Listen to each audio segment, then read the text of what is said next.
Part 2 of our critical appraisal lecture series focuses on appraising pre-appraised evidence. In this fourth lecture of Part 2, Lecture 2D, we will begin with a brief review of suitability and evidence summaries, and then spend the rest of the lecture focusing on appraising the quality of evidence summaries. Following this lecture, students should be prepared to describe the purpose and use of evidence summaries, explain how to use Appendix E1 to appraise the quality of evidence summaries, and evaluate the quality of an evidence summary. Let's begin with a review of suitability from Lecture 2A. When you are critically appraising pre-appraised evidence following the Johns Hopkins model for evidence-based practice, you should use Appendix E1 and begin by appraising suitability prior to appraising quality. This is because if the piece of evidence is not relevant and applicable for addressing your evidence-based practice question, then there is no need to assess the quality of the piece of evidence as it does not provide support for decision making. When you appraise suitability, you should complete Section 1 of Appendix E1. If all of your answers in Section 1 are either yes or non-applicable, your piece of evidence is either suitable or not fully suitable. If all of your answers are yes or non-applicable, and your evidence-based practice question is fully addressed, then your piece of pre-appraised evidence is suitable and thus provides independent support for decision-making. If all of your answers are yes or non-applicable, but your evidence-based practice question is not fully addressed, the piece of pre-appraised evidence is not fully suitable and thus provides strong but not independent support for decision-making. The next step for evidence appraisal of evidence that is suitable or not fully suitable is to appraise the quality. The quality appraisal will depend on the type of pre-appraised evidence you are working with, which will either be a clinical practice guideline, a literature review with a systematic approach, or an evidence summary. If you recall from Lecture 2A, I indicated that critical appraisal of pre-appraised evidence involves two action items.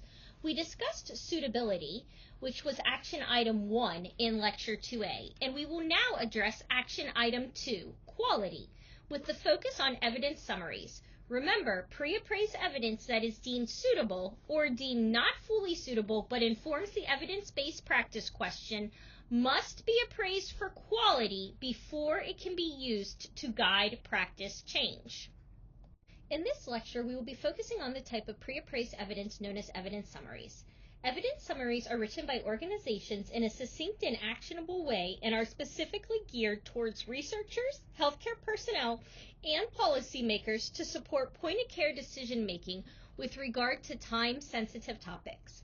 Because evidence summaries are providing just-in-time point-of-care information, they generally are not based on an exhaustive literature review, but rather on a targeted search of the highest level of evidence. On this slide, I have copied the part of the pre-appraised evidence appraisal tool in Appendix E from the Johns Hopkins evidence-based practice model that addresses evidence summaries. Over the next few slides, we will review each of the evidence summary quality appraisal questions in detail, working through exactly what the question is asking so you best know how to answer the question and provide rationale for how you came to the conclusions you reached. Remember, appraising for quality is a subjective process, but using standardized tools help to streamline that process. The first quality appraisal question for evidence summaries asks, was the summary produced by a reputable organization? We care that the summary was produced by a reputable organization because organizations that are already known for producing evidence summaries have predetermined methods that they follow to better ensure the recommendations are coming from the best available evidence, and reports from these organizations undergo peer review. Thus, these organizations are more likely to produce accurate, fact-based summaries. When appraising if the summary was produced by a reputable organization, you may need to do some investigation into the organization. Some examples of well-known reputable organizations that produce evidence summaries include the Cochrane Collaboration, UpToDate, the Agency for Healthcare Research and Quality, AHRQ, and the Joanna Briggs Institute, JBI. Again, this is not an exhaustive list of reputable organizations, but rather some examples of common reputable organizations that you may see evidence summaries produced by. The second and third quality appraisal questions for evidence summaries focus on methodology.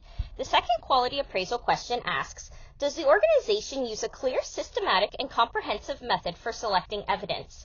The asterisk indicates this may be directly provided or available on the organization's website. This appraisal question is focusing on the search strategy used to select the evidence included within the evidence summary.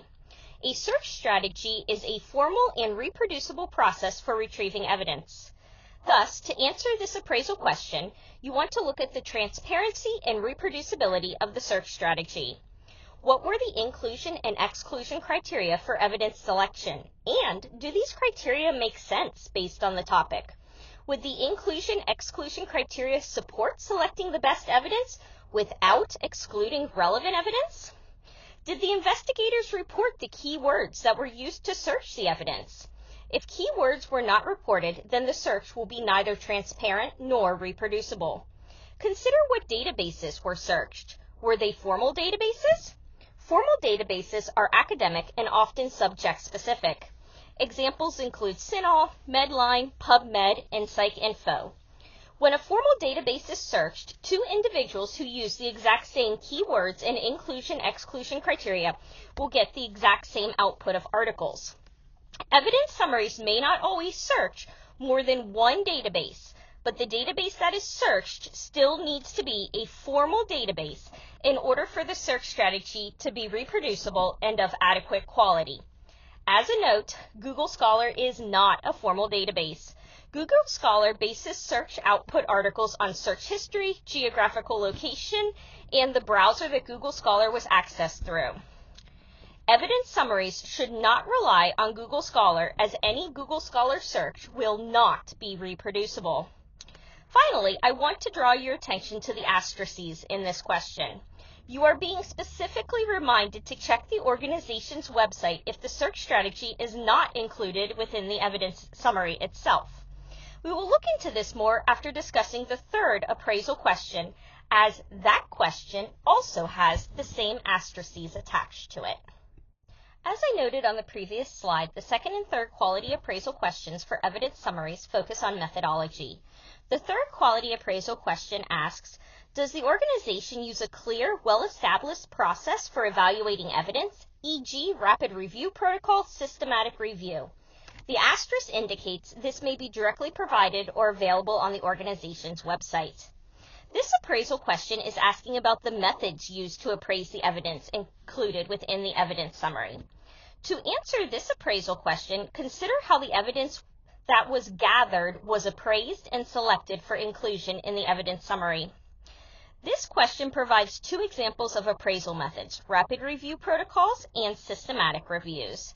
A systematic review is a rigorous and thorough review process that provides an exhaustive and comprehensive summary of all available evidence on the topic of interest. Systematic reviews can take months to years to complete. Thus, while they may be used to guide an evidence summary, a rapid review protocol is often the evaluation process of choice, because a rapid review protocol is a modified version of the standard systematic review protocol and uses a streamlined process for quickly summarizing the existing evidence to inform urgent decisions. A rapid review protocol can usually be completed in as short a time frame as 5 weeks. Rapid review protocols use specific shortcuts, such as searching fewer databases, not performing an exhaustive literature search, omitting the use of an independent double-check system, limiting the quality appraisal to the most critical appraisal questions, or relying on the evidence evaluation from a previously conducted systematic review, all with the intent to accelerate the evidence review process while still aiming to maintain rigor. Use of a rapid review protocol is appropriate when addressing a critical need that would not allow for the timeline of a full systematic review process. Therefore, when answering this appraisal question, look for the authors to explicitly indicate what type of review protocol they used when evaluating the evidence. If a systematic review protocol was used, look at the appraisal tools the investigators used. These tools should be valid and reliable tools, such as the Johns Hopkins evidence appraisal tools. Different types of evidence require different tools. However, there should be consistency in which set of tools were used. In other words, if you use the Johns Hopkins appraisal tools, then all evidence must be appraised using the Johns Hopkins tools. Also, consider if an independent double-check system was used. Remember, evidence appraisal is a subjective process, so the use of a valid and reliable appraisal tool and independent double-check are essential to conclude a systematic review protocol is of adequate quality. If a rapid review protocol was used, was this type of protocol warranted based on the topic and purpose of the evidence summary? Did the investigators state what appraisal tools were used, and were the tools valid, reliable, and consistently used? If the investigators limited the quality appraisal to the most critical appraisal questions, did they discuss which questions those were? If the investigators used the appraisal from a systematic literature review, was this justified? Overall, you should be looking for a clear description of how the quality appraisal was tailored for the rapid review protocol and a thorough explanation of how rigor was maintained. Finally, I want to draw your attention back to the asterisks in this question. You are being specifically reminded to check the organization's website if the methodology is not included in the evidence summary itself. We will look into this more on the next slide. Your action item tip for the quality appraisal of evidence summaries is directly related to the asterisks from questions number 2 and 3, which say, this may be directly provided or available on the organization's website. When we are appraising evidence summaries, we need to remember the purpose of this type of pre-appraised evidence is to provide actionable recommendations for practice change. Evidence summaries are responding to a pressing clinical need, and the emphasis is on providing and disseminating guidance for clinicians, not so much creating a robust academic publication. A detailed discussion of the methodology used to select the evidence can be extremely complex and time-consuming for frontline clinicians who are focused on implementing best practice. The choice to omit or limit the discussion of methodology offers a more user-friendly and concise product to guide implementation. What is unique about pre-appraised evidence, specifically clinical practice guidelines and evidence summaries, is that unlike single study evidence, you may still be able to gather the data on the methods. So, before you jump to answering quality appraisal questions number 2 and number 3 as no, while appraising the quality of an evidence summary, first visit the organization's website to see if methodology is discussed on the website. When methodology is omitted or significantly limited in the evidence that you are appraising and the methodology information is not available from the organization's website, the appraisal process becomes severely limited. Using the piece of evidence to guide practice change increases your risk of adopting potentially misleading or untrustworthy practices. Because if you cannot appraise the methodology, you have no way to determine if the process was robust enough to produce trustworthy and unbiased results. If you don't know the schema the investigators used to identify, appraise, and synthesize the evidence within the evidence summary, you have no way to confirm their conclusions were valid or to verify their scientific rigor. The fourth quality appraisal question for evidence summaries asks, is the review question or summary topic clearly stated? Evidence summaries may have either a review question or a summary topic. Both the review question and the summary topic serve the purpose of defining the scope of the investigation. Both should answer the questions of who, what, and where the evidence summary applies, as well as guide the literature search and inclusion and exclusion criteria. Summary topics are written as statements and provide the overall context for the evidence summary by addressing the subject matter and area of interest that will be covered in the evidence summary. Another way to describe summary statements is to think of them like the objectives or aims for the evidence summary. Review questions are written as a specific focus question that the evidence summary aims to answer. To appraise the clarity of a summary topic or review question, you should evaluate its relevance and focus, ensuring the statement or question is well defined. A review question or summary topic is clearly stated when it is explicit, concise, and uses simple, specific language that avoids unnecessary medical jargon. The question or statement should cover the specific patient population, intervention, as well as comparison groups and outcomes if applicable.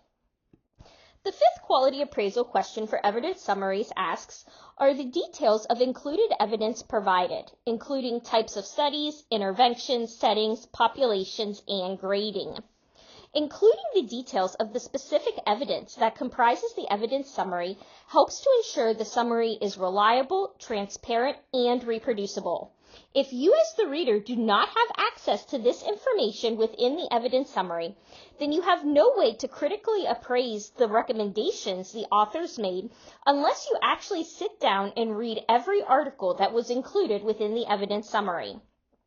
With regards to evidence summaries, details of included studies are often presented in table format or described within the narrative text. Aside from listing the specific details that you should be looking for, this appraisal question also addresses the grading of the evidence. Grading is a systematic process to assign a rating to the quality of the individual pieces of evidence within the evidence summary. Using the Johns Hopkins evidence appraisal tools to grade evidence as adequate or not adequate is an example of grading. Investigators can use a variety of tools or models to grade their evidence, and therefore the model or tool used should be explicitly stated. Investigators should also be consistent in the models or tools they are using when grading evidence and should clearly list the grade or ranking assigned for each piece of provided evidence. The sixth quality appraisal question for evidence summaries asks, is there a direct and obvious link between the recommendations and the provided evidence? To answer this appraisal question, you are looking for a clear transition and flow from the evidence provided to the recommendations being made. In other words, the recommendations should be consistent with what was reported in the evidence that made up the evidence summary. You can evaluate how well the evidence supports the recommendations by checking for directness, considering if the evidence is appropriate for the specific context, and examining if the evidence has been appropriately interpreted. Specifically, you want to ensure that recommendations are not overstated claims or misinterpretation of the evidence. The seventh quality appraisal question for evidence summaries asks, are recommendations clear and complete, including a level of certainty/confidence? This question is really looking at two things. The first thing that the question is looking at is the clarity and completeness of the recommendations. Are the recommendations fully explained in a manner the reader can understand and implement? Recommendations in an evidence summary are made to be actionable and guide practice. Therefore, they should be easy to find within the body of the evidence summary and not buried in the text. They should be presented as specific and direct instructions, not vague suggestions. Complete recommendations should not only address benefits of implementing the recommendations, but also call attention to potential downsides or risks, as well as potential barriers and how to overcome them. Complete recommendations should not only say what to do, but also provide guidance on how to implement the recommendations in the real-world setting. The other thing that we want to look at is the certainty or confidence in the recommendations. Every single recommendation in an evidence summary should be ranked or evaluated. Different ranking frameworks use different methods for ranking or evaluating the recommendations. However, the author should indicate the ranking framework that they used, as well as provide the actual ranking of each recommendation. You will usually see recommendations ranked as either high to low or ranked as A, B, or C level of confidence. The eighth quality appraisal question for evidence summaries asks, Does the level of certainty/confidence of each of the recommendations align with the evidence used to support them? In the previous appraisal question, question number 7, we looked at the ranking of certainty or confidence for each recommendation made in the evidence summary. In appraisal question number 5, we looked at the grading of the individual pieces of evidence that guided the recommendation. Now, we want to put these two parts together and consider if the level of certainty or confidence in the recommendations relates to the grading of the evidence used to support the recommendations. In other words, we want to evaluate if recommendations with a high level of certainty and confidence were actually based on a consistent body of highly graded evidence. You will want to assess this for every recommendation made.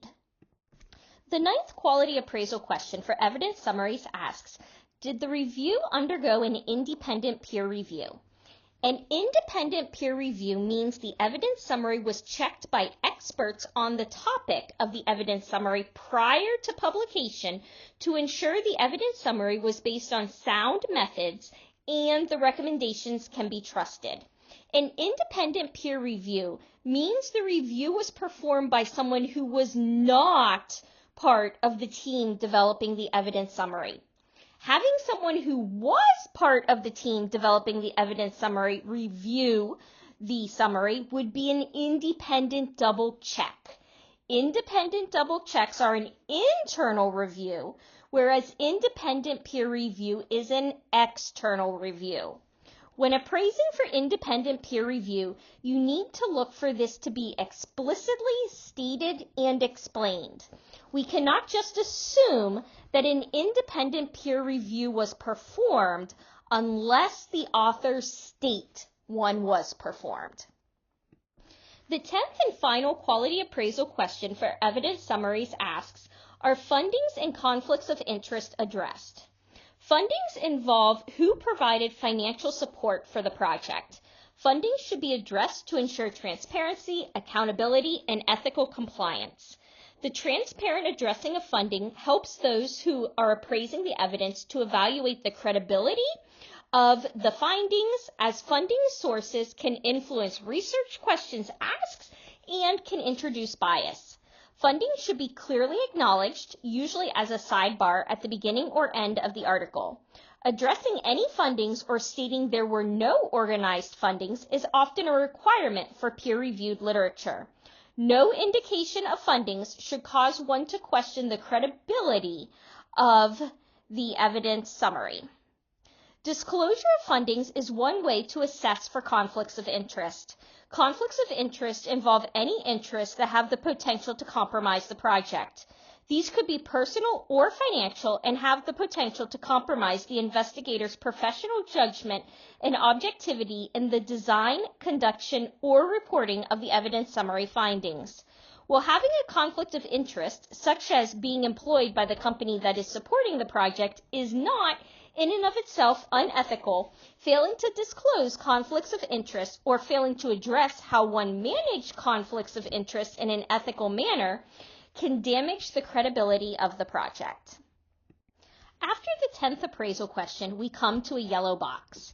As I have discussed in previous lectures, a yellow box in the Johns Hopkins appraisal tools usually indicates an action item.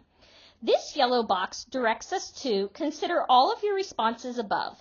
Do you think the quality of this article is adequate to provide independent support for decision making? Now, the natural question is generally how many yeses or how many no's within the appraisal process make an article adequate quality. I addressed this briefly in the Part 1 lecture. The short answer is that there is no predetermined number of yes or no responses that determine quality. However, we will discuss some considerations to help you interpret the appraisal and reach a logical and rational conclusion regarding adequate quality. When determining the quality of an evidence summary, here are some things to think about. If, and this is rare, if every question for the evidence summary quality appraisal was a yes, then the quality of the evidence summary is adequate to provide independent support for decision making. If any quality appraisal questions were answered no or unclear, go back and review those questions. Consider how the answers of no or unclear may have impacted the recommendations that were made. I suggest you jot down notes during this process. Specifically consider, are there any of the individual no's or unclears or combinations of no and unclear answers enough to make you question the quality of the recommendations that were made? If the answer is yes, then the piece of evidence is not adequate to provide independent support for decision making. Determining adequate quality is a subjective decision that you need to be able to make and support for yourself based on your critical quality appraisal of the piece of evidence. Remember, once you critically appraise the evidence, it is best practice to use an independent double check system. In other words, it is best practice to have another member of your team independently review the evidence and compare answers with you for individual questions, as well as the overall conclusion for quality adequacy. Ultimately, your team should make a decision based on if the piece of evidence should be included as support for practice change, or if the piece of evidence is too flawed to provide support for practice change and should thus be excluded. If you deem the piece of evidence too flawed and thus not of adequate quality, check the little no box within the yellow box. Remember to make yourself notes on why the article was not of adequate quality and move the article to a folder, either literal or on your computer, where you are going to store excluded articles. As I mentioned before, I caution you not to throw away articles so that you can still refer back to your appraisal process and the rationale for excluding the article. If you deem the piece of evidence adequate quality, you now need to look back at your suitability appraisal to determine, when combining suitability and quality, if the piece of evidence provides independent support for decision making or strong support for decision making. If the suitability appraisal for the piece of evidence was deemed suitable, then the piece of evidence provides independent support for decision making. If the suitability of the piece of evidence was deemed not fully suitable, but informs the evidence-based practice question, then the piece of evidence should be considered strong support for decision making. If the piece of evidence provides either independent or strong support for decision making, check the little yes box within the yellow box. I would make a note to myself if the piece of evidence provides strong or independent support for decision making, so you remember which level of support. Notice that following yes, you have instructions in the yellow box to complete the data collection table on page 1. Let's briefly talk about that table. I have a copy of the data collection table provided for you on this slide. Taking the time to complete this data collection table after appraising the piece of evidence is worth your effort. Immediately following your appraisal of the article, you are going to be intimately familiar with the article, so completing the table will be simple. Furthermore, this table is a cutout of a row from Appendix G1, the Best Evidence Summary tool. You will need to complete Appendix G1 as you prepare for the synthesis step of the evidence-based practice process. Congratulations, you have now learned all the steps to critically appraise the quality of evidence summaries. To recap what we have discussed regarding the critical appraisal of evidence summaries, you should begin with the appraisal of suitability using the suitability tool from Appendix E1 of the Johns Hopkins evidence-based practice model. If suitability is deemed suitable or not fully suitable but informs the evidence-based practice question, proceed to the quality appraisal using the evidence summary quality appraisal tool in Section 2 of Appendix E1. If the quality of the evidence summary is adequate to provide independent support for decision making, look at how you appraise suitability. If suitability was deemed suitable, the piece of evidence provides independent support for decision making. If the piece of evidence was deemed not fully suitable but informs the evidence-based practice question, The piece of evidence provides strong support for decision making. For evidence that provides strong or independent support for decision making, always go back to the first page of Appendix E1 and complete the data collection table. Your future self will thank you when you begin to synthesize your evidence. This concludes the fourth and final lecture of Part 2 of our Critical Appraisal lecture series. In our next lecture, Part 3 of the series, we will look at the critical appraisal of single study evidence with a focus on quantitative evidence. Stay tuned.